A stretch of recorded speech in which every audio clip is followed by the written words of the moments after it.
Welcome back to the next iteration of WNC Behind the Beard. And we come to you live from Chateau Anderson behind the power of our papier-mâché microphones. My name's Patrick Pohl. I'm joined as always by the Anderson twins, Lewis and Mike, and Carson Jones chiming in from, well, the cheap seats. Guys, we got 1 week down. I'm a little sad. I won't deny it. I'm a little bummed about our performance with ACR, and I know you guys got to see some good football. But one thing I'll say, gosh, is it good to have good football going again. I mean, it was just such a doldrums there between basketball and football. And no offense, Carson, but there is another sport. Into it. There is another sport between those two. I'm just not there. No, I understand. There's nothing like football. Oh, man. I tell you what, I know you're disappointed you drove to Forsyth and lost. At least you didn't drive 6.5 hours and lose. Well, that's true. But you did play at the University of Alabama. Jeez. We'll get it. We'll get all into that. We'll get deep. But it was a good week for football. It was. Well, it's nice. Great to be back in the stands, yelling at referees, everything else. It was a fun time. Yeah, did you yell at any refs, Mike? Not really. Just maybe once at the Owen game. And I made up slack for him, though. Nice. And then at the Christfield game, maybe once or twice. I didn't do a lot of yelling.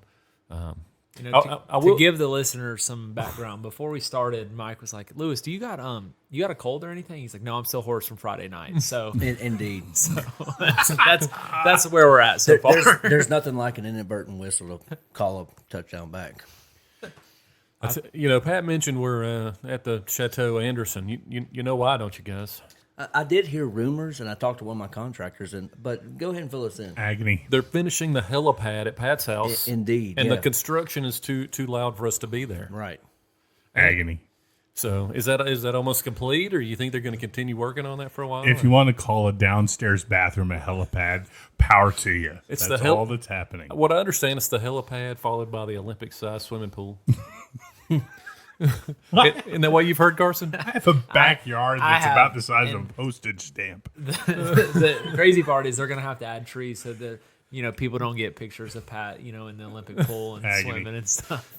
Your helicopter, I mean, is it does it look like the Magnum PI helicopter? There's a toy helicopter somewhere in Brendan's room. That's about the only helicopter I can offer you, gentlemen. He helicopters to the airport where he jumps on his private plane. Yeah. Oh. Well. So all of us ended up at the Inca Owen game, Carson, Pat, Lewis, and I. So that was fun times. Yeah, and actually a viewer question come in from that game, Carson. They want to know, are you a big-time swimmer or what? Because, the length of the hair on your legs, do you shave them or what? Wow. I've never. I mean, Wow. I've got blonde hair on my legs, but I've never thought that. I don't know. To the viewer, I will work on growing facial hair and better leg hair as well because I don't have either. But I will say that watching Inca just absolutely take it to them did make the hair. What little hair I had on my legs did stand up. So. Well, when you get to puberty, it will help. I'm looking forward to it. Oh man! So we did have some pick'em results from last week. And, Who's in the lead so far, Lewis? That would be you, Carson. Okay, Carson it's nice rolled in, being on top. 6-2 for Carson. I'm pretty sure his brother Landon made all the picks. He probably won't admit to it. Shout out to Landon and Todd, my secret advisors. But I will say, Pat finished with a strong 5-3. Right? Pat did. I will give Pat credit. Pat made a pick that he was able to fully jump a game on all of us. And he didn't even know the other team. Let's just be honest. But Pat stuck with his heart, and that's in the mountains. And Pat picked Irwin over Daniel Boone. I did. And I tell you what, boy, does he look like he knows exactly what he's talking about. Right, and I do. I do know what I'm talking about. And then we had Lewis at 4-4, and then Mike at 3-5. That just confirmed what everybody else already knew. I'm an idiot. Yes. A lot of improvement for Mike. I'm probably can only go down, and Pat and Lewis are going to be battling there to take me off the top. All I can say is a blind squirrel finds a nut every once in a while. That's right, and I'm fine to take that. That's perfect. It's exciting stuff. So luck over skill any day. I'll take it. yeah, a win. Hey, a win's a win. Right. It doesn't matter if you win by 1 or 1,000. A win's a win. I'd trade it all if ACR had gotten the win. Yeah. Well, speaking of ACR, let's talk about last week's games. Carson, you want to start off with a little Asheville-Tuscola recap? Yeah, so as you mentioned, I I didn't attend the game or anything. I followed with some Twitter updates as much as I possibly could while I was at the Owen Inca game. But it seemed to me that I had predicted that Asheville was going to run away with it.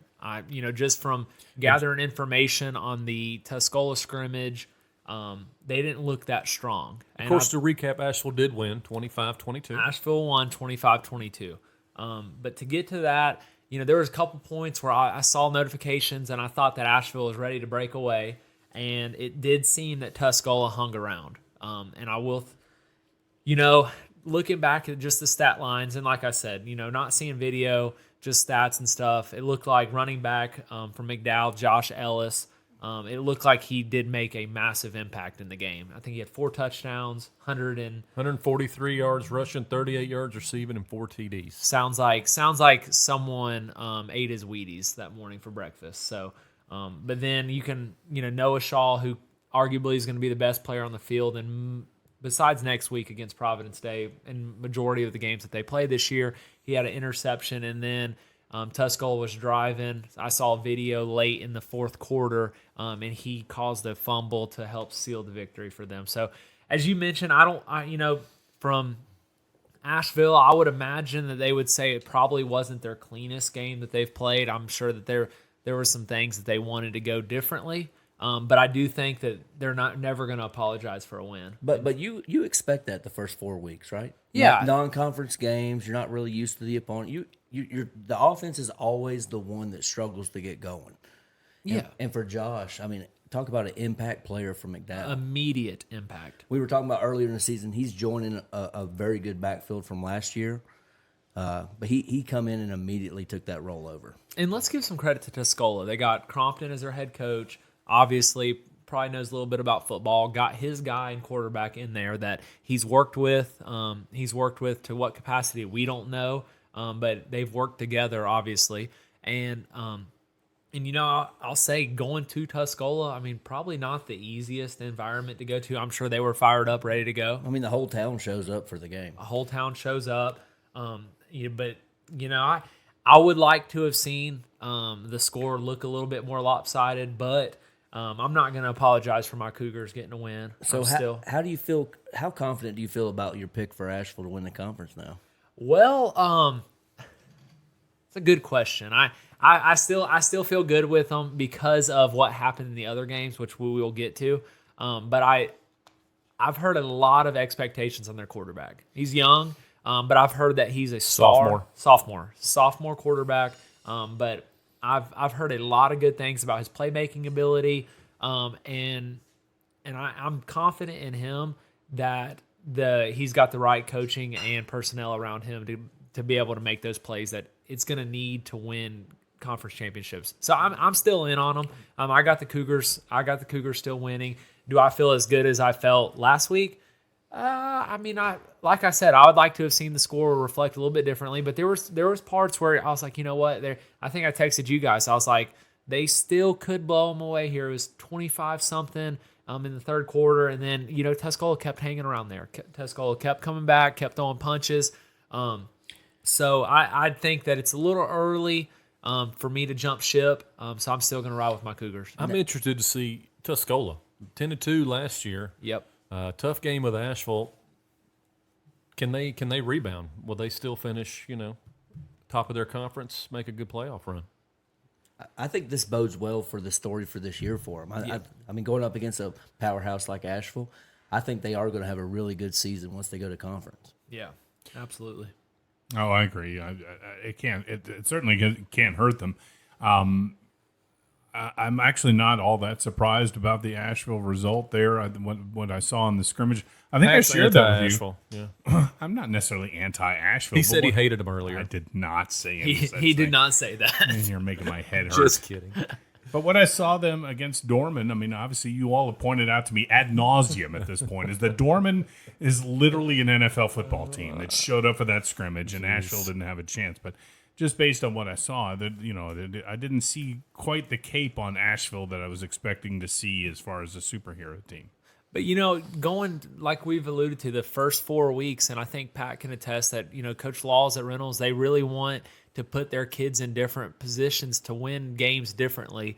And so I think that when you play a meaningful game, I mean, if they would have went out and played just some team, in that's not very good, not very talented, it's got 25, 30 players, I think that Asheville wouldn't be as tested as they would late in the season. So I think that there's something to winning games early in the year. There's winning different types of games that we'll get into, but I'm excited to see them moving forward. So Lewis, Carson, and I met up at the Inca Owen game. Lewis, you want to kind of talk us through Inca Owen? What was the score of that game? 37-14? I think that's correct. Yeah. Yeah. But going into half, 1.5 yards short of Owen taking a 2-point lead going into half. Lost our best running back. I would say that was a disappointing game for the Owen side. A lot of hype going into the game. Inca proved to be the better team that night. I definitely was drinking your Owen Kool-Aid. Right, as you should have. But I would say struggles with discipline and struggles on the offensive line really hurt Owen. Owen, offensive line, great, engaging, did not drive anyone off the ball to open up the run lane. If you're going to be a running team, hey, you have to create lanes. I did not see that whatsoever. Also, over 150 yards of penalties. Ouch. You're never going to win a game that way. I would say Inca going forward probably going to have a mediocre to poor season. Just based on the coaching decisions, when to pass, when to run. Hey, the run was working. They still kept the passing game going, and it really hurt the team going into the half. Well, just to put it in for the listeners that weren't there, they were dominating the line of the scrimmage. They were running the ball at will, and it just seemed that they would still pass the ball 2-1. Which allowed us to score twice. And so their 14 points, one was off of a pick six, and then one was off of a quarterback that's not a mobile, not a running quarterback. They tried a option play with him. Obviously, it was busted from the beginning. He looked very uncomfortable, and he threw the ball to nowhere. He pitched the ball to no one, and an Owen player picked it up and ran 15 yards for a touchdown. So, if Dalton Sims, senior running back for them, if they would have fed him 40 times, he probably would have had 300 yards. But I'm with Lewis. Coaching decisions were kind of what I took away from there. They looked like they were going to pass like the Kansas City Chiefs, and while they were running. It was one run, two passes, two passes, one run. I mean, they're starting running back 6.8 yards a carry. Yep. Why would you not just feed him every play? Yeah, you got to feed him the ball. And so, but I'm with Lewis. There was, I will say, I sat on the Owen side. I did feel some positive energy from their coach. There was one time where I don't know exactly what the player did, but he had the player. He got pretty upset with the player. Had him doing push-ups on the sideline, and that's when he fumbled the ball. Yeah, fumbled the ball. Okay. And let's be honest. Can we talk about the inadvertent whistle, callback, touchdown? Oh, absolutely. I mean, we had a touchdown. The refs were on top of their game. I've never seen better. So it was a pitch, it was a handoff to the right side, Yep. and I want to say an Inca player. I think thought they were doing the two-hand touch that Owen had played in the scrimmages. Yep. So an Inca player touched the Owen player, and when I say touch, I don't know if he touched him, but there was a whistle, and so everybody kept playing, and this guy broke it back out to the left side. Everybody's still going on. Everybody's still trying to tackle the runner. He breaks it off for a touchdown, and we got the ref on the far side on the Inca sideline, comes out, waves it off, brings them all back. I wasn't upset about it, but it was definitely a questionable call. I think that's when I lost my voice. I believe that the Owen coach should have made that referee do push-ups. Yeah, that would have been good. I would really welcome that. Now, I'll say this, gentlemen. I wasn't at that game, but I know a lot of these players, obviously, having been a coach on the team with a lot of them growing up. So there's some athletes, and they're not all following the yellow brick road over there at Inca. they're making some changes over there. It's not just a dream, and I think some good things. I think we talked about it last week. I will say one thing coming up. They have 50 players. Yeah, I on was their just going middle to say school team. that. You were saying that last week. They got 50 coming up, so Maybe not Inca's dream. taking Maybe a turn. Inca's going to turn the corner. And that was my first game at Inca that I attended, and I'm gonna have to give a shout out to their crowd. I know it was home night, opening night, but with their crowd, I hope it stays like that for the entirety of the season. But they did have a good showing for opening night. I thought it was great seeing people out in the community that comes out and supports high school kids. I think there needs to be more of it. I don't know what people are doing on Friday nights, but they need to get out to the field and support some young athletes. Absolutely. So we'll talk just a minute about the Christ School Louds game. Christ School traveled down to Moultrie, Alabama. Georgia. Moultrie, Georgia. I sent these guys a picture. When Louds comes out on the field, they go arm in arm, and they stretch not just across the field, but across like the yardage where the players can stand on the sideline, along with about 10 in the front of that. It really looked like, the Russian Red Army taking on a Revolutionary War militia. But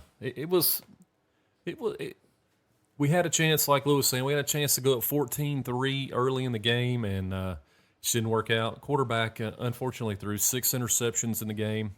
And lost a fumble. In reality, you're not going to win, especially against a good team with 6 interceptions. Seven turnovers, you're not going to win a game. Yeah. Well, they recovered the fumble. Oh, okay. So it was tough, but you know what? It's an experience that a lot of these kids aren't going to have. They traveled. They stopped at Mercer College, did a walkthrough, stayed at a hotel, hung out as a team, and got to play, some of the best football in the area. Some teams, a team that's really good down there. And it's only going to make them better as the year goes on. We came out of there healthy, and I think that's big. As deep as they were, we are not. And unfortunately, we had a situation where they scored, and we came out, went 3 and out. They got the ball right back, scored again. Then we threw an interception. So our defense has been on the field for an entire quarter, and they're done. They're gassed, and we just weren't able to keep up with them. What was the score after the first quarter? Did Christ School have the lead?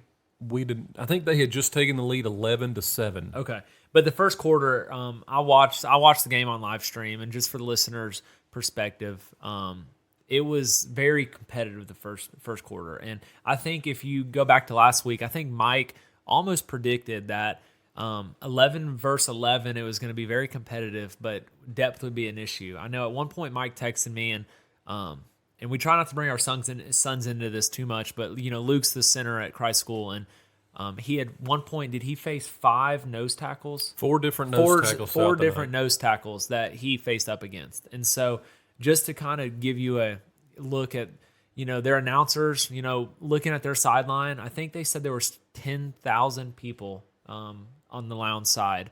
There was 10,000 Lowndes fans there, and on their sideline, the announcer said they would not be surprised if there was 1,000 people on the Lowndes sideline between the training staff, medical facility, and all of the coaches. Their coaches looked like a team in itself, to be honest with you. There was a ton of them. So it was 7-3 after the first quarter, and then Lowndes scored 29 in the second quarter. Okay. And then it was an even game after that. 0-0 third quarter, 14-14 fourth quarter. So we had the opportunity to go up 14-3 there in that first quarter, and I'm not sure it's a game changer. If you throw 6 picks, you're probably still going to win. That second quarter killed us. We played a much better second half. But, it is what it is. Yeah. Game 1. That's the growing period for that first game. Well, you got a freshman quarterback, and you just put him in probably the biggest stadium with the most heat and the most adversity he's going to face all year. I did think it was cool hearing the praise about the, just the different athletes that Christ School had there. I think when the announcers mentioned that Khalil Conley, wide receiver, at Christ School, who was he the MAC Player of the Year when he was at Asheville High? Yes. So MAC Player of the Year, Khalil's a fantastic athlete, unreal baseball player. He is committed to go to North Carolina and continue his football career. They had mentioned that he was clocked at 22 miles an hour during at a Carolina football camp, which is is pretty special. Pat, And- can you run 22 miles an hour? I can't run any miles an hour. This does not run. This No. barely walks. but and then Caden Jones, Alabama commit, was making plays all over the field, and he did not look overwhelmed in the least bit. But it was pretty fun watching them. I know that Mike, wasn't the result that you wanted, but it's like we've all said. I'm sitting here with three different fan bases that all three lost, and I think we can all take experiences, and it's going to be a long season, guys. Indeed. So, Pat, 3 of us picked Reynolds to win, and you guys let us down. Can you tell us what happened? Hold on. Who picked West Forsyth? I think that was you. That was that was me, you that and was me, that's you and your hating life against Reynolds. You just dialed it up and because of spite. But let's Reynolds went into that contest clearly the favorite in that matchup, and in all honesty, from what I saw, they should have won. And I'll say this: the skepticism about the defense being decimated by the departure of Deshaun Stone and Russell Barnett, Deontay Fountain, there's clearly a loss there, but not much. I mean, they bend, but they did not break at all. That defense, Brian Craig had them ready to go. And they demonstrated that before, and that's a great picture you painted there. That's good times. So I thought they did well there on defense. Their defense definitely. I mean, you give up 8 points. That's a good great. game. That's a great job. Great, fantastic. And I will say, Pat was looking directly at me. I had called them out about what they potentially lost, what they did lose on the defense, and I will say, across Western North Carolina, Brian Craig checked the box off. Their defense came out ready to go. Definitely did enough for them to win. So I agree with you, Pat. I was wrong. Go ahead and record this. Save this. I was wrong. Reynolds' defense came to play. They definitely gave their team more than a chance to win the football game. Indeed, they have some athletes over there for sure. For sure. So what about the other side of the ball, Pat? The offense, they have some issues. They had opportunities. They have some struggles that they have to overcome, and they're going to have to grow up a little bit for sure. They're a little young on the offensive line. And talking afterwards, Brendan stepped up. He owned it. He's the leader of that line, and whatever shortcomings may have come from that, he's taking complete ownership of it and taking that on himself. So I applaud him for that, and hopefully we'll see some changes, and and he'll do better. We'll see. What's the story on Max? Is he coming back next week? Is he off again next week? Do you have any idea? I have no idea where he's at with his injury. I don't. I can I imagine he was. I imagine if Max is there, he makes up for a point. I would wager that if he was there, not to take anything away from Jaden, who's his backup. Jaden's a heck of an athlete, but nobody can really fill Max Guest's shoes. So if you take Max and put him in the same environment, he's going to face the same schemes. He's going to face the same blocking, but Max likely runs over one or two other people. I can't argue that at all. Yeah. Does it make a difference in the overall outcome of the football game? I think it does. It might, but again, I can't. The elusiveness of Max. I mean, he's going to break, like you said, 2 or 3 tackles, maybe break a 40, 50-yard run for a touchdown that changes that game. Now, one thing I'll say to give West Forsyth credit, their secondary and their linebacker core closed very quickly. I don't know if you all watched that game. They were all over that. So every one of us watched the game. There's not much of a gap there. I mean, if we're being honest, the offensive line struggled as a whole. And my takeaway from watching that, it was that, and I watched it twice. Was it High School OT that released Indeed, it? yeah. Which is awesome that this is now a thing that you can go back and watch these games and fast forward it through timeouts and whatnot.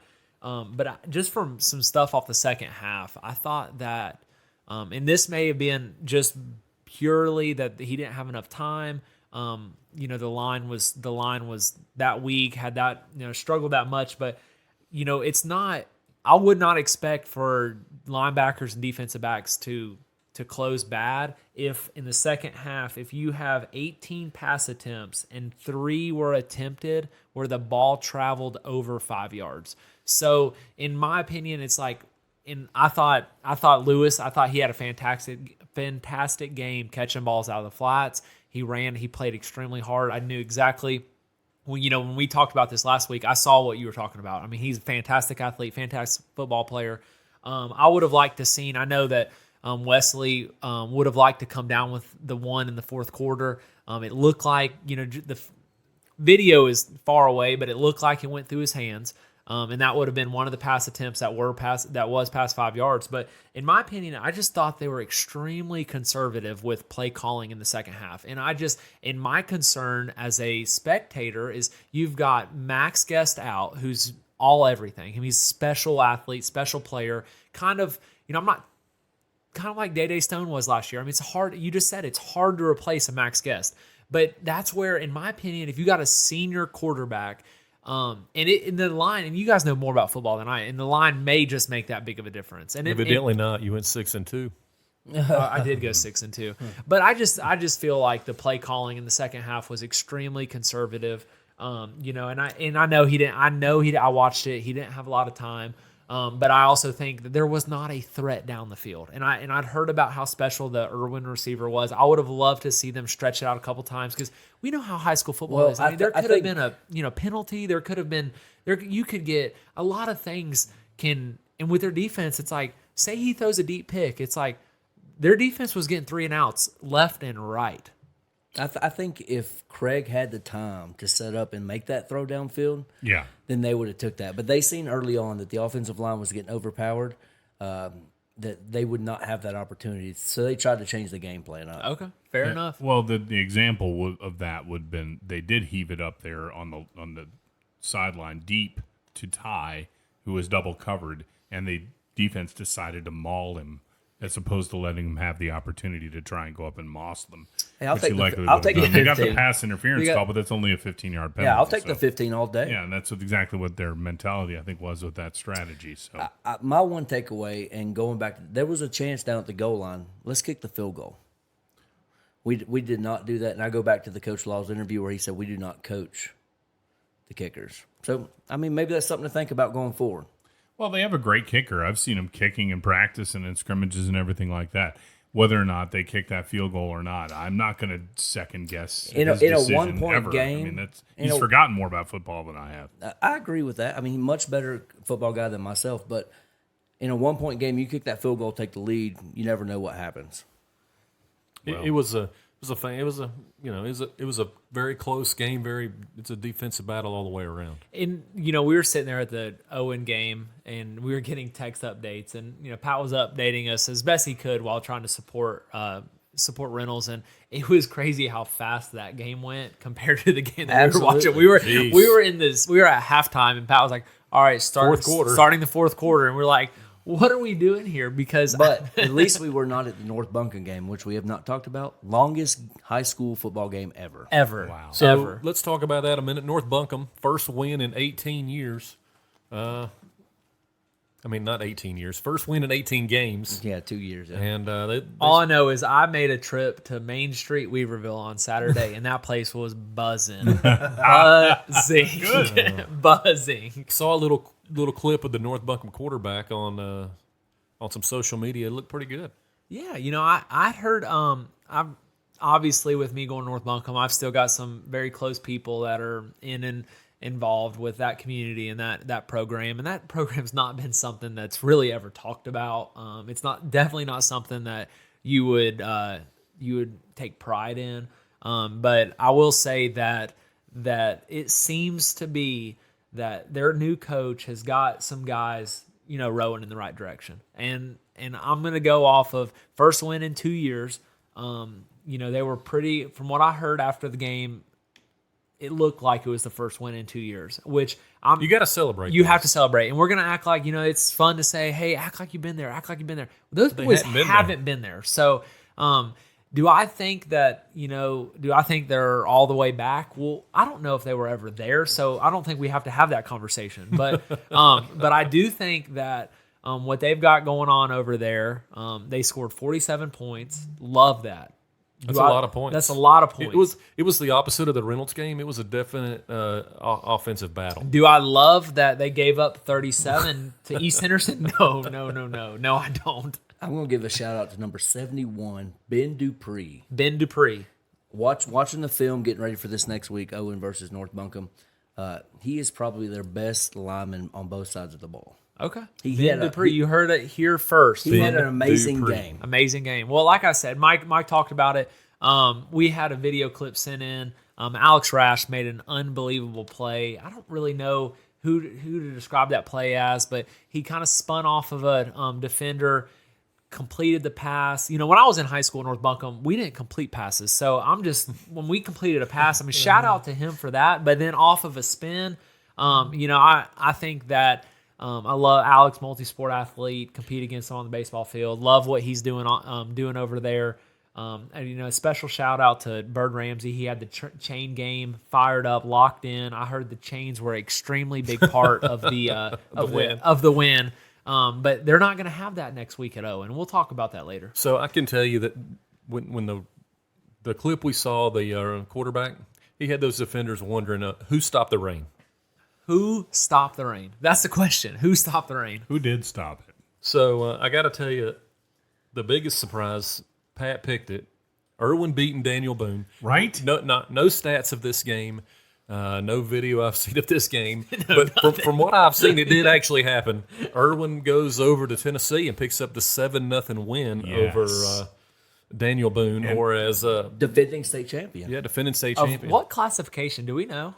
Doesn't matter. I called it. No, I Pat. called the winner. Pat was right. We were all wrong. Right? I had Daniel Boone by. Bask in my I had Daniel knowledge. Boone by 40, so I was did too. extremely wrong. Yes. Yeah. I was very, Get very used wrong. to it. And Irwin not known for their defense. I mean, never has Irwin been known for their defense. So No, but one thing that I would like everybody, I've just really appreciated how the Irwin student athletes community has taken this personal on social media, and I just love their interactions. And one of their student athletes commented on one of our posts and said "Pat with the W," and that was Right? basically very. Right? That's the only way to describe it, because That's it. I was wrong, Lewis wrong, Mike was wrong, but Pat was right. Pat, Right. how does that feel to just be the only one at the table that knew what you were talking about? Well, I can just tell you that I'm basking in the glow right now, and of your like envy. that. I can feel the envy my way right now. And He feels and looks like a pregnant woman with the glow.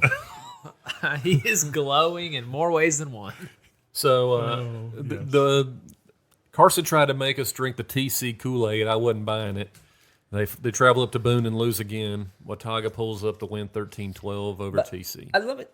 If you lose that game by that close of a margin, I mean, is that a loss for TC? Let me mention this real quick. Yep. Watauga lost a lot of their key players from last year.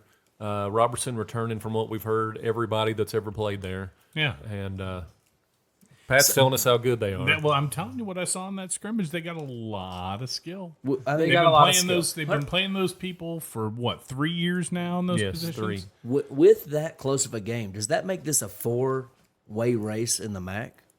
Ooh, Irwin won too. I'll tell you what, Irwin's got my Could be attention. 5. Irwin has got my attention. Who would be the 4 teams? Irwin. Who's the 4 teams? Irwin, Asheville, TC, TC, Asheville, Reynolds. Reynolds, yeah. Yeah, who's the 5th?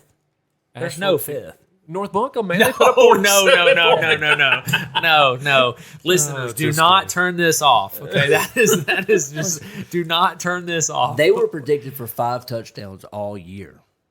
Who was? North Buncombe. North Buncombe. Oh, for sure. They returned, their coach in a preseason article said they returned a ton of production, and it was 6 total touchdowns that they returned. So they matched last year's production in week 1. But we're talking about Robertson, and I would like to make clear that I challenged TC Robertson. I said that they were they were cupcake, they were this and that, they're a baseball school. I said if they could compete with Watauga, then they could compete. And so I stand here again multiple times. They competed with Watauga. They did not win. But 13-12 in both styles of offense. I mean, that's Army versus Navy, Pat. So we're just sitting here talk about a quick game. I bet that game was very quick. They were already back to Robertson. We were still at Owen. Yes. So we were at Inca anyways. Yeah, Inca. But, Inca so, Owen. Yes. But I think it's exciting because this is the first time where, Reynolds is going to be there. Let's not sit here and say that Reynolds is lost everything. They're not going to have a chance to win conference. They're not going to be one of the better teams. But I do think this is the first year in quite some time where we can say that there's They might be a little bit vulnerable. there's other teams that could compete with them, which I think is exciting because why would we not want as many teams competing for a championship as possible? No, that makes your conference so Makes much everybody better. It better. does. It makes everybody better. So Real quick, McDowell, RS Central, we all picked RS Central, and they did indeed beat McDowell. So Close no game in surprise overtime. there. Yeah, in overtime. don't know anything about it. Didn't watch film. I'm sure McDowell surely missed Josh Ellis, who ran for 138 yards for Asheville. If he was there, they win. Yeah, well, they Oh, he's definitely Max Guess is worth more than 1 point, and Josh Ellis is worth more than 7 for McDowell. So He was worth 28 this last week. 28 this last week. That is correct. So yeah, we don't have much on the McDowell RS Central game, but I'm very excited to sit here with. That's the week 1 recap. We've got week 2, and we've got a great slate. Mike, what do we got week 2? We do, and so we're going to start with Lewis this week. Lewis, actually, I'm sorry. We're going to start with TC East Rutherfordton. How are you guys feeling about TC East Rutherford? Lewis, what do you think? I would say, TC lost a nail biter, 12-13 versus Watauga. East Rutherford trying to build a program back. They did not have a varsity program 2 years ago. I think TC is going to win this by 35. As strong as they competed against Watauga, Owen went against East Rutherford in a scrimmage. Those guys wanted to play two-hand touch football. I think TC takes this by 35. No problem going into this game. I agree. I'm with TC. I think it's going to be a solid win. I don't know if it's going to be 35, but I wouldn't be surprised if it's 14 or more. Yeah, with that slow offense, it might be hard to win by 35. Yeah. Go ahead, I've Carson. got TC big. I think that just based off of the scrimmage that the information that Lewis gave about their scrimmage, I've got Robertson big in this one. They're not gonna.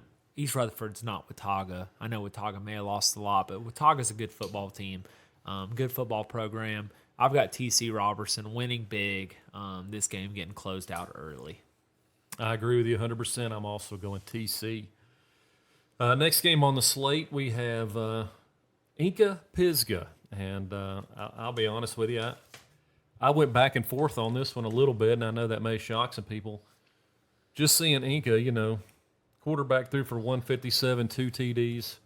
I'm sorry, the running back ran for 157 and 2 TDs.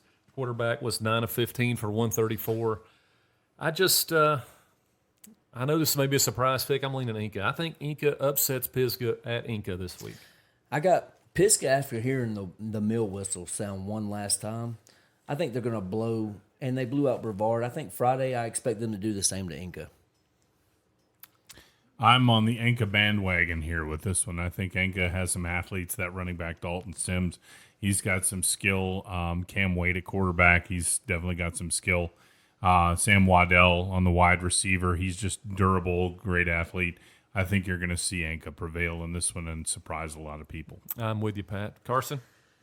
I got Pisgah here. I'm gonna side with Lewis. I think that from the Inca camp, I think that the Inca may take too much stock in the Owen game, and so not to have a ricochet shot at Owen, not to throw any sideway jabs at him. Just do it. Let's go. But that was tough to watch. I mean, it was. They didn't have depth. They're trying to build their program up. So I'm not going to sit here and just down their program. I think they're moving in the right direction. But I think Pisgah's in a little bit different category than Owen. And so I've got traveling to Pisgah. Is that right, Mike? No, at Inca. Oh, at Inca? Oh, that changes things. I've still got Pisgah by 2 touchdowns here. So next up we have the McDowell at Mitchell game. I know, Carson, you're a big McDowell fan. Who you got? I've got Mitchell here. I'm just until McDowell proves to me that they can replace Josh Ellis, and they've got other pieces that they can rely on to win games, because there's an art to winning games, and you know Reynolds knows how to win games. There's other teams that we've been battling it at in baseball. It's Robertson knows how to win baseball games. So you've got to sit here and until it's not easy to win games, and especially in football when you play once a week. They've got a fresh group of kids. They've got a running back. I think we mentioned their second string running back, which was now their starter after Josh Ellis left. He may have been out, and so they were on their third string. So they've got a lot of pieces and a lot of uncertainty. I think Mitchell's just a more established program. I've got Mitchell winning. I don't necessarily think it'll be a blowout, but I've got Mitchell winning this matchup. I also have Mitchell winning. Last week, Mitchell beat Charlotte Latin, a private school, obviously out of Charlotte, 16-7. Mitchell, a running team. Chase Duncan ran for 143 yards and a touchdown. Quarterback was a whopping 5 for 9 for 39 yards. Lewis, I think you could throw for 39 yards. Absolutely. I deferred it. No way. McDowell. No. I'm in the McDowell boat. I'm not. It's going to be a tough road to hoe for them this year. I'm also going Mitchell. Well, I think McDowell went the distance with RS Central, came up short in overtime, but I think McDowell's going to be too powerful. Those corn-fed boys up there, I think Mitchell by 7. So you're taking Mitchell. Absolutely. I thought you were just talking about McDowell. I was confused as well. No, Yeah. McDowell, they fell short in overtime, dude. Okay. Mitchell's going to be way too powerful for them up front. They have some big guys. Mitchell just. So Mitchell's the corn-fed boys. Absolutely. Oh, I thought you were saying McDowell. No, Mitchell. And this is total opposite. Mitchell's a 1A team, correct? Absolutely. McDowell, the biggest 4A team in Western North Carolina. But the worst 4A team in That's- North Carolina. But Western North Carolina, true. Now, you all have challenged me on my diction before, and that would be MacDowell versus McDowell. Now, when you see the spelling, it is MCD, not MACD. The A is just it what's the word? It's it's It's there. You unspoken. just don't see it. It's McDowell. Some people, I'm with some Pat people here. call it meth dow. It's MacDowell. Is it MacDowell or McDowell? It's McDowell. You play McDowell. It's kind of like Lester and Leicester. You can do it either way. Just don't call it the You can go Appalachian both Mountains. ways. Here, you can go both ways here, Mike. Agony. Just don't call it the Appalachian Mountains, Pat. We'll be fine. Appalachian, right? That's how I'm The supposed to say it. Appalachian State. Appalachian. Appalachian. We've got Who you I'm got? going to go with MacDowell. I'm sorry. No, I'm not going with MacDowell. I'm going to say I've got that in my head now. No, I've got it down here. I'm going with Mitchell over we gotta MacDowell. change. Okay, No, you go with your heart. It says Go it with right your here. heart. Go with Look, your heart, Pat. Come take a look on, here. I don't Erwin, have did brain. you write last week? No, I'm not going to go that way. so It we're is going- Mitchell all the way. All right, the next one, Pat. This one's for you. North Buncombe at. I'm sorry. Let's go with Lewis. This one's for you. North Buncombe at Owen. Owen, of course, 0-1, lost to Inca. North Buncombe, first win in 18 games. They're fired up. Who you got? So North Buncombe won their first game in 2 years and the longest game this Friday, as we already talked about. Owen, despite all the buzz in the valley, could not handle Inca. D-line was very undisciplined, collecting over 150 yards in penalties. I still feel Owen finds its identity this week and beats North Buncombe. Carson? Wow. He's going against your alma mater. Hey, listen, One of the two. I've got. I know love makes your heart feel strange inside. You know North Buncombe's going to lose this game. I tell you what, I've got. I think you've persuaded me. I've got the Blackhawks big. I think that their running game. I don't think there's this aspect of football that Owen is better at on this geez. upcoming Friday. And so, Wow. so That's and tough. this is so Wow. so good to be able to verbalize and to express, because I've never been able to say this about a team before, but I'm all in, boys. I'm all in, listeners. The Blackhawks have my attention. We have beat East Henderson. Let's take it to the Owen Warhorses, and let's start 2-0, and let's storm Main Street in Weaverville, and let's burn this. Let's burn this let's baby not burn the thing down. down. No, we're not calling for any burning. No burning. No please. burning. No burning. All right, Pat. Who you got? I also am going against the Lewis Anderson Express train and choosing North Buncombe to prevail and go 2-0. All right. Next, we have a private school game. We have Asheville School traveling to Knoxville to take on Webb High School. Webb, a perennial power over there in that area. Asheville School coming off a state championship in the lower tier division of private schools here in North Carolina. Pat, who you got? So, looking at the brief research I did at lunch today, I think that Webb runs with this one, and it's over for the Asheville School. I figured you'd take Asheville School since it's Reynolds Part 2 over there. No, I'm going to go ahead and take Webb over Asheville School in this contest. All right, Lewis. So I got Webb by 15. I think Webb will give all the Reynolds transfers something to think about as they take their long drive back from Knoxville. Carson?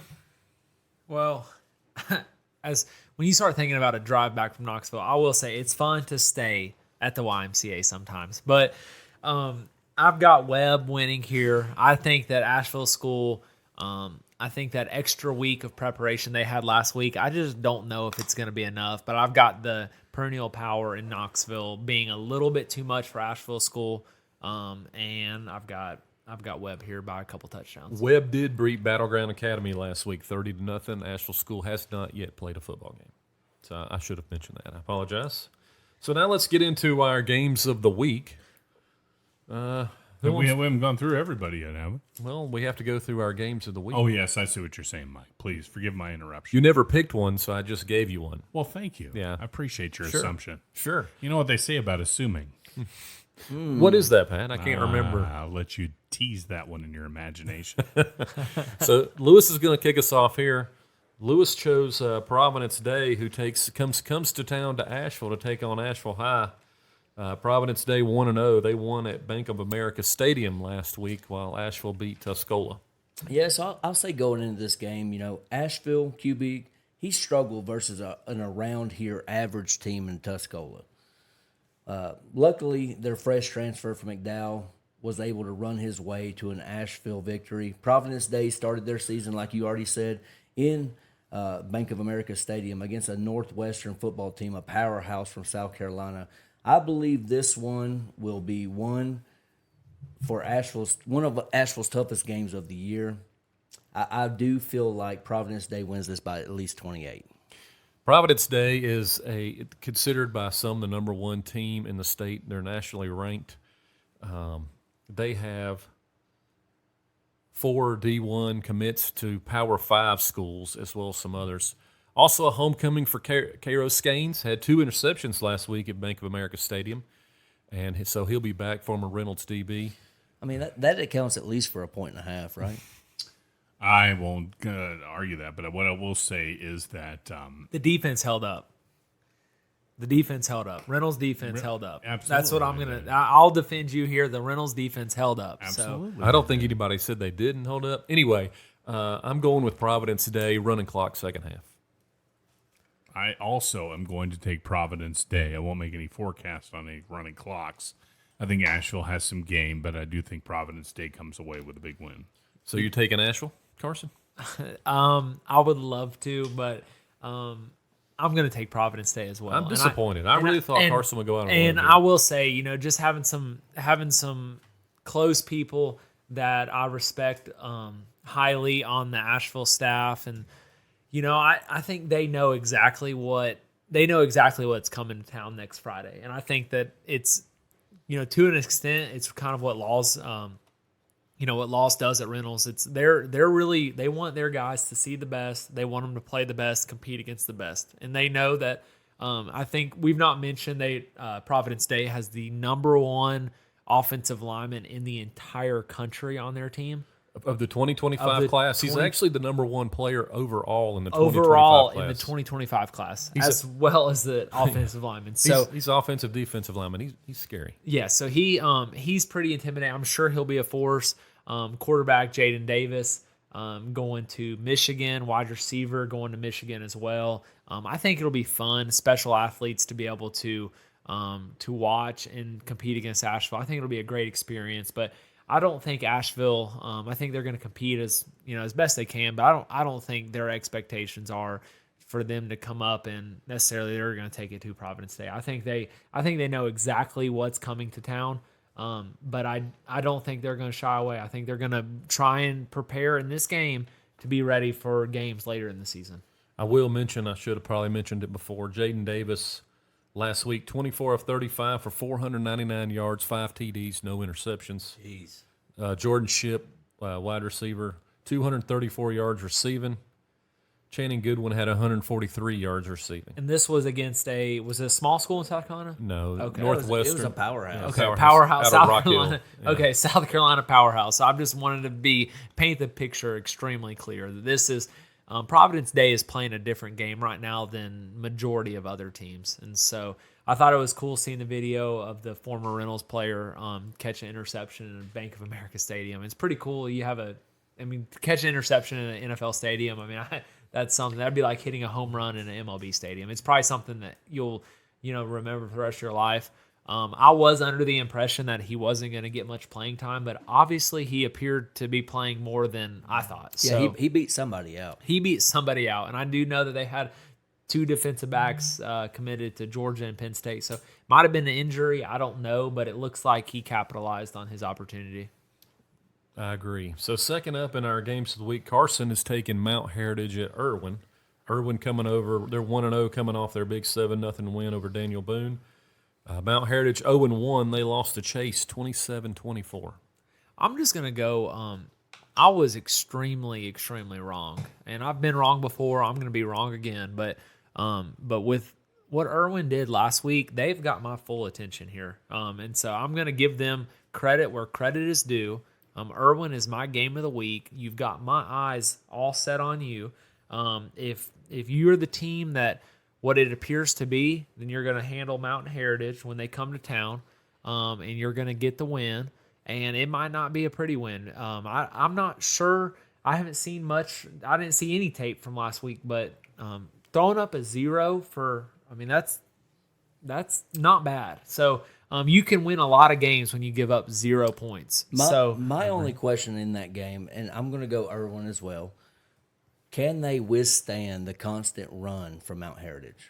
It appears they can. I don't. Can they be physical enough Exactly. for 4 quarters? Can with they Mount Heritage? handle it? But for a 4 quarters? 7-0 game to me screams physical. So I don't know. I'm with you. That's a question. But all I know is that's my game of the week. You've got my attention. I'm going to buy into Irwin as well. Let's go. Let's see if you can compete with the biggest 1A school out there, Mount Heritage. So Pat, are you all in Irwin or what? I'm on the Irwin bandwagon as well. I'm taking them as well. I think they're going to be able to get it done against Mountain Heritage. I do as well. I'm really interested to see what Irwin's got this year. We heard a little preseason hype, and I think we all kind of wrote it off a little bit. But maybe they're going to be the real deal. And if they can compete and we can have 4 teams in the MAC like we talked about, that'd be fantastic. Would be awesome. So next we're going to talk about. I'll do my game of the week. St. Joe's Regional is coming from New Jersey, 11 hours away, to take on Christ School. St. Joe's has not played a game yet this year. This will be their first game, which always bodes well for the team. They haven't knocked the rust off yet. Christ School 0-1 after getting blown out by Lowndes. Watched a little film on this one. I'll be honest, as you guys probably are the same. I know very little about St. Joe's Regional. I know they have a couple NFL players, and Jason McCourty and Devin McCourty both played for the Patriots. They played there. Of course, they will not be playing this Friday. Those are 2 big name drops for sure, though. Yeah, you like that? Yeah, that's very impressive. I did not know that. Thank you. Yes, they went there. I'm going Christ School. I think they win by at least 2 touchdowns. So I've got St. Joseph by 10. I think after the quarterback play, throwing 6 interceptions, I don't think you bounce back that quick. I think St. Joseph takes this win. I'm in that boat as well. I'm also taking the New Jersey gauntlet that's coming down here to face off Christ School. I just the point about the quarterback that Lewis just made resonates, and also if you're coming all the way down here from New Jersey, you're probably bringing another Alabama down here, right? I mean, then let's be honest. So let's see it. I've got. I think the 11-hour trip will be a little too much. Going off of, just from communicating with Mike off air. Mike's pretty realistic. He knew he was playing Alabama last week. He watched film. He watched film for my behalf and told me that he feels a little bit better about this week. So I think Christ School, I think this is their week to get it going. I know that quarterback play, humongous concern in my eyes. I know he's young. I know he's just a freshman. He doesn't look like a freshman. You cannot give the ball up that much and expect your defense to just keep holding up. I mean, Brian Craig's not at Christ School, so we're just not going to be able to. We're not going to be able to, do that. And so, what I will say is, I think Christ School being at home, I think there'll be some buzz. I think the tailgating will be there. For the listeners that have not been to a Christ School game, it's like a small college. There's no rules over there. You tailgate. It's really You have a good time. you have a fantastic time. And so I've got Christ School. I've got Christ School in a close one. I think that Khalil and Caden, I think that the athletes are just I think they make a big play to separate themselves.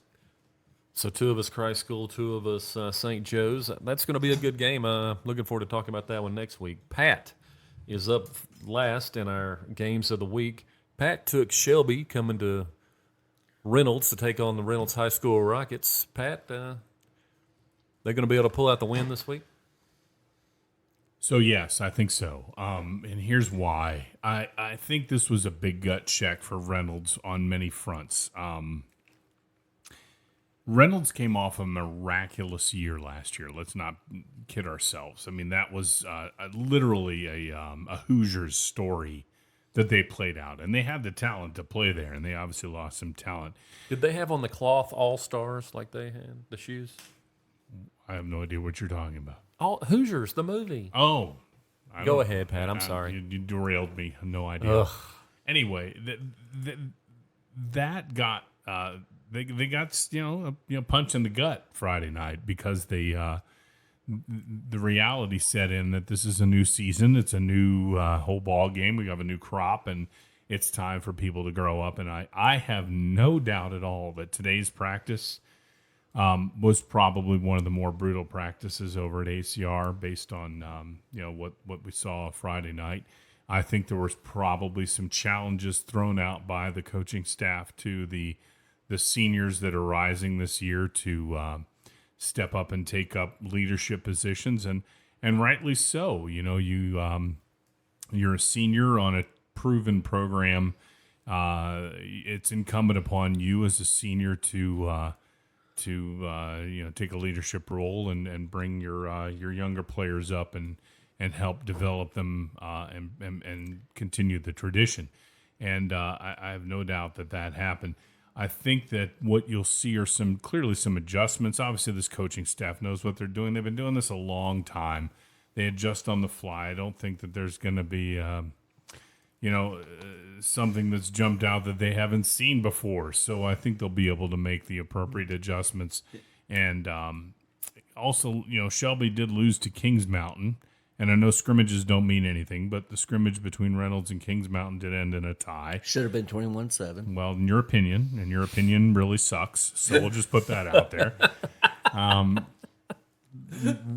Reynolds, I think, will prevail at home in the home opener, and I think they're going to come out and they're going to have something to say about it. That's my opinion. I think Shelby brings in some wide receivers much more talented than what they've seen down there at Forsyth. Yeah.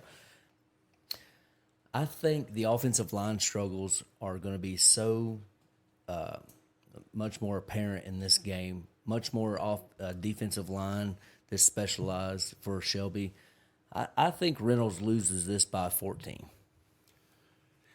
I want to pick Reynolds. I do. I want to say they're going to bounce back here, but I'm with Lewis. The line play outside of Brendan is tough. And I want to see them do well, but it's not. I don't think it happens this week. I think Shelby wins again. They're very talented. They're very athletic, and it's going to be tough for Reynolds to hang, I believe. Carson? Well, I think I'm not sure Carson's even decided yet. no. I'm just you threw me off there. I didn't want Pat to be the only one. So, You but guys didn't mind me being the only one last week. no, you were the only one. So I'm gonna go with my gut, and I just don't think that with Max Guest out, I do not think, and this is not me bashing Reynolds, I think that Shelby comes up and Shelby takes the victory from AC Reynolds. And I think it's purely, I was wrong last week on the defense, so I'm going to switch it up and prove me wrong or prove me right. But right now, my humongous question mark is the AC Reynolds offense. And how many years can their defense carry them to where, Brian Craig should be up for Coach of the Year at this point. And so, and you all think I'm joking, and I'm absolutely not. I'm absolutely not. Reynolds is known to have a fantastic defense. They have a fantastic defense year in and Year year after in, year after year year. after year after year. And so, I'm telling you, I watched the last week's game twice, and I watched it twice. Shout out high school OT, but when you got 12 runs, 8. You've got 21 pass attempts, 7 ended in sack or scrambled. You've got 3 pass attempts that ended with the ball actually traveling more than 5 yards. I just don't know if that's going to be enough because I think next week Pat will be like, well, their linebackers and their corners and their safeties, they close really well. It's like, well, if there's no threat to go down the field, it's like, well, hell yeah, let's close quick because I don't know nothing about football, but if you can't pass the ball down the field, then why would they not close quickly? So I'm gonna go with Shelby here. I think that AC Reynolds, I'd love for them to prove me wrong. Do I think it would be the craziest thing in the world if they won? No, I don't. If AC Reynolds starts 0-4 with their tough schedule, I will be shocked because I don't think they start 0-4. I think that Reynolds still has enough athletes, still has enough talent to win football games. They're going to be there towards the end of the year. Coach Laws is not doing this schedule. He's not playing these games for week 1, and it's August 21st. He don't care about August 21st. Coach Laws wants to be playing around Thanksgiving. And yes. And So just a follow-up question: If Max Guest is playing, Lewis, does Reynolds win? I think if Max Guest is playing, I think they do win. But I don't think that he's going to be playing. let's not. Carson, you think if Max is in? Max Guest is playing, I'm picking Reynolds. And I picked Reynolds last week without Max Guest playing, and I was a loser because of that. But Max Guest is a difference maker, guys. And we're going to act like difference makers don't make an impact. I know Pat sat here and said, next guy up, it's this and that. I thought Christian Lewis played fantastic last week. And the backup, and I thought he did okay. I thought there was running. I seriously thought they had better run blocking than they did pass blocking. And so I'm gonna sit here and say Max Guest. Max Guest is a superstar, and so I definitely think Max Guest plays a role. So I saw him in the video. He was in a leg boot with crutches at the game, and you know how football goes. That could be absolutely precautionary. He could be strapping it up this Friday night. But if he's not strapping it up, I don't think Reynolds does it. I'm in the same boat. If Max is playing and healthy, I also choose Reynolds. So I just wanted to get your feel on that. Yeah. So guys, that's all our games for this coming week. It's going to be exciting week 2, and there's going to be a lot of real good games. There's going to be some phenomenal games, and I'll make all of you eat crow when Reynolds wins this contest. And, it is the law's gauntlet. There's a reason for the 4 games up front, and I think that's a proven method. And it's a good way to give a little humble pie and a little growth opportunity before we hit conference. So and you see the other coaches following suit. Court Radford, Irwin to an extent. So we'll see. So now I need to find out, if you had a superpower, what would it be, Lewis? Mine would be invisibility. I could be anywhere I wanted to, hear any conversation. That's creepy. I'm just going to go ahead and put it out there. Absolutely. Real creepy. Lewis is invisible is creepy. I agree, but I could be at any place, anytime you would never know. Yeah. That would be my superpower. But what about you, Carson? You would be invisibility. I mean, that's just the most sketchy scumbag thing that I could ever imagine. You would be invisibility. I mean, that is just the most questionable thing. I would be flying. And I think flying would be an unreal superpower. I mean, talk about, you guys always give me hell for being late. I would never be late if I could fly. Pat was late today. Pat was late today. I'm always But late. Pat, let me ask you this. If you could fly, would you be late today? Yeah, I'd probably still Probably still be late. But other than that, we know that we can take away that Lewis would like to spy and sneak up on people and be invisible. Absolutely. Scumbag. And I would like to fly and look at pretty views and get places on time in a promptly manner. Pat, what about you? So I would be Doctor Strange and the Time Stone. I'd like to have that superpower. Explain that to me. Manipulate time in the Marvel superheroes. Okay. Doctor Manipulate Strange time. manipulates time. I Okay. would like to be able What to would do you that. like to do if you could manipulate time right now? What would be the first thing you would do? Let's see. I'd go back and get myself nice and skinny and fit, Okay. and be able to take on the world. So for the listeners, Pat is sitting here at a crisp 220 pounds. Oh, as far as you know, yes, yes, that'd be my playing weight. That'd be fantastic. Mike, I think my super strength would probably be super speed. I want to be super fast, be able to zip around town like the Flash. Then you'd really be able to rub it in my ear about being late, wouldn't That's you? right, because I would not only be early, I'd be extremely early. Yes. Because I do have my current superpower is I'm never late. I'm early everywhere I go. For instance, last Saturday, the football game, we got there before they even, we were 2 hours before kickoff. They hadn't even put up the gates for the booster parking. We're in the booster parking lot because they hadn't even shut the gates yet. So You're a bit obsessive. I am a little bit. Lewis is the same way. Absolutely. You two are not the same way. the party don't start till Pat and I get there. Right? Let's go. Let's put our hats on. Let's go. Come on. Jeez. Listen, guys, we got to thank the Bandettes for their amazing intro song. Lewis, do you want to sing it for us? I do not. Okay, well, I thought you were getting ready to sing it. We also need to, get in touch with us. Let's hear your picks. Tell us what you think about our picks. Yeah, we're just a bunch of bloviating bags of hot air. Listen, we love the interaction. And like some of us on this, we will not actually post your picks if you let us know who they are. Do I do that? Yeah, you did that. We to talked one about person that last earlier. week. Oh, well, I will like to say we've had a tremendous reaction from high school athletes, from high school coaches, from friends and family. This has kind of taken a different life than we thought. Really, we thought we were just going to be entertaining ourselves, and obviously That was the intent. That was the intent. Some of you guys have been entertained. So please let us know where you think we're stupid, where you think that we're right, where you think that you're wrong. But I tell you what, we're having a good time with this. We want to keep this going. We want more interaction with high school athletes. We want, guys, this is all about celebrating and highlighting these young student athletes, and that's what we're sitting here. We're taking time in our afternoon away from our families, and we're sitting here talking about a kid's game, but it's something that's near and dear to our hearts. So if you want to contact us, we're on Twitter, we're on Instagram, we're on Facebook. You can email us, behindthebeardwnc@gmail.com. Or you can text Pat. Here's his phone number. It's Agony. okay. I'm not going to give you Pat's phone number. But we are stupid from the minute Lewis hits the record button. Indeed. Yeah. So I want to thank everybody for joining us.